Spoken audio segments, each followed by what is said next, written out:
Hey everyone, and welcome to this video.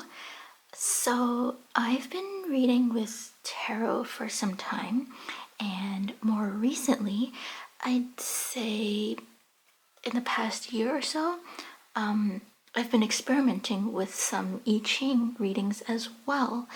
And so I thought I'd come on here and try to do a little video to compare and contrast my experiences with the two systems.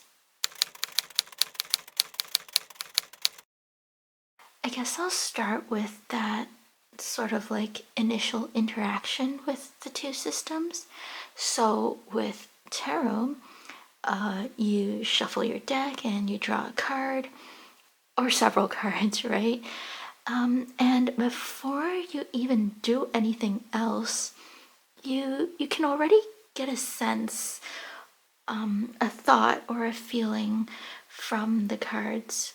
So, for example, like the star card, it just generally feels like a very positive thing, right? And for example, if you get like the Nine of Swords, you can feel the headache or distraught, from the visual image here, right? But with an I Ching hexagram like this, it's literally just lines, which I would think for most people would be way harder to relate to. So I think tarot is much more visually driven to begin with, whereas the I Ching, I would say, is relatively text driven. Although once you do start learning, it is possible to integrate some visual aspects to the I Ching. So I think for some of them at least. So this hexagram, in Mandarin it's bo, or in Cantonese it's mo.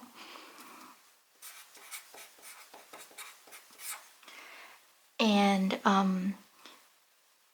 what this word means is that it means like to peel or to crumble. And so once you have this information, I think it's not too hard to see how the hexagram visually represents that, right?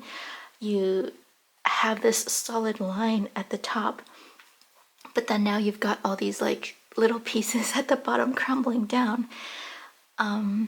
So yeah, I think there is, or it's possible to have some visual cues or ties with the I Ching hexagrams, but it is it does take a bit more study and reading the text and all that. Also, I think it's interesting how the top, like the upper trigram is mountain and the bottom one is earth. So I think it also worked out that way, with the meaning of this hexagram as a whole. Like if you imagine a mountain crumbling down, it breaks down into earth, right? So yeah, I thought that was quite nice with this hexagram as well. So I do use both tarot and I Ching for predictions, to see what the future might have in store for me, but I wouldn't say it's the main way I use them. With tarot, because of the visuals, I find it great for self-reflection and development. So to me, it's about that immediate reaction when looking at a tarot card that I can go at and examine in myself. The I Ching, on the other hand, I tend to like it for advice. I love the way that the text describes a situation and it shows where I'm personally at within the whole scheme of things. It presents things on both the micro and macro scales.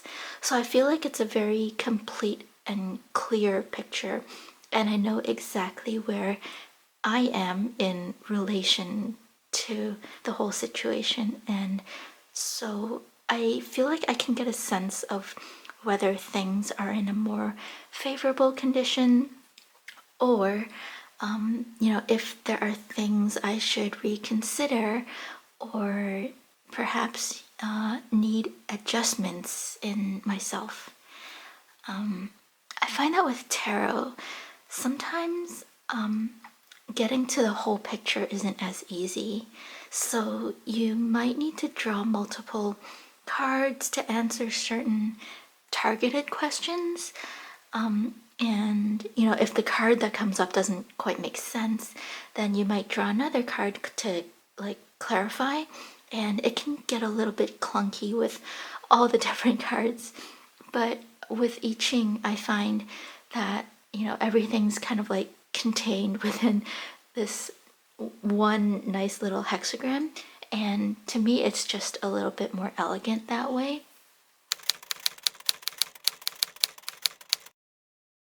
I find with tarot cards, there's so much room for different types of interpretations. Even with the same card, drawing it at different times can have a completely different energy to it. And of course, it can also feel completely different depending on the surrounding cards as well, if there are any. And then you've got all these different tarot decks out on the market, so the same card can visually be very different from one deck to another. And again, that contributes to that wide range of ways to interpret the same card, which is fascinating. But with the I Ching, it feels a lot more direct. Of course, there can still be these varying interpretations of a hexagram, but I feel like overall, there's just less deviation from a certain essence of a meaning. I mean, relatively at least compared to tarot. And that isn't to say that, I don't think that's a good thing or that it feels restrictive. I think both systems are good, but for different purposes. So, that is tarot for the more psychological side, the, self reflection and development, like I mentioned earlier. And then the I Ching for things that require a bit more, I guess, that sort of decisiveness and action. It's the strategy or advice kind of system for me, at least. With that said, I feel like the tarot is probably a bit easier to learn and get into, at least initially, because, of the visual aspect. It's certainly possible to go purely on your intuition, and there's so much to draw from each card visually, right? And depending on the tarot deck and the tarot system you choose to work with, there are so many tangents you could go on and learn about, such as astrology, Kabbalah, numerology, mythology, all that good stuff. The I Ching, on the other hand, will require a lot more reading upfront. I'll also put it out there that even though I can read Chinese, I haven't found that to significantly help with my understanding of the I Ching as a whole. And that's because the original I Ching text is written in ancient Chinese, which is completely different from the way people write nowadays. Grammatically, the words might still be preserved. We can work out the words, but the way it's written is just completely different from, the modern day way of writing things.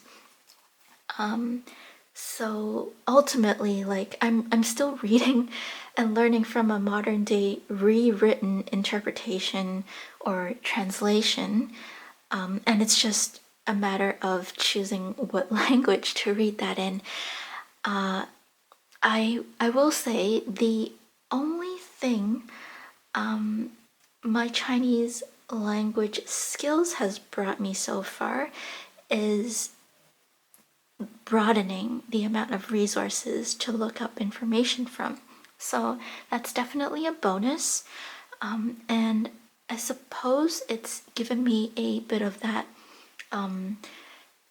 more, I don't know, like understanding of cultural context and just sort of like that general background knowledge. But yeah, like I would say that if you want to learn the I Ching, knowing Chinese might help a little bit, but really I don't think it is a requirement at all. Oh, and finally, just a little bit on the tools needed to get started. So with tarot, you're gonna need a tarot deck. So there tends to be a little bit more of a cost there. Whereas with the I Ching, I mean, you could go for the Yarrow stocks, no one's stopping you, but the easiest way I find is to use the 3 coin method. And you can just get any 3 coins, really. I just have 3/4 here. And, I think that's a lot more readily available for a lot of people. And, you could carry it around in your pocket or purse very easily. So I like that about it. So there you have it. Those were my thoughts so far on the 2 divination systems, tarot and the I Ching. So yeah, thank you so much for watching, and I'll see you in the next video. Bye for now.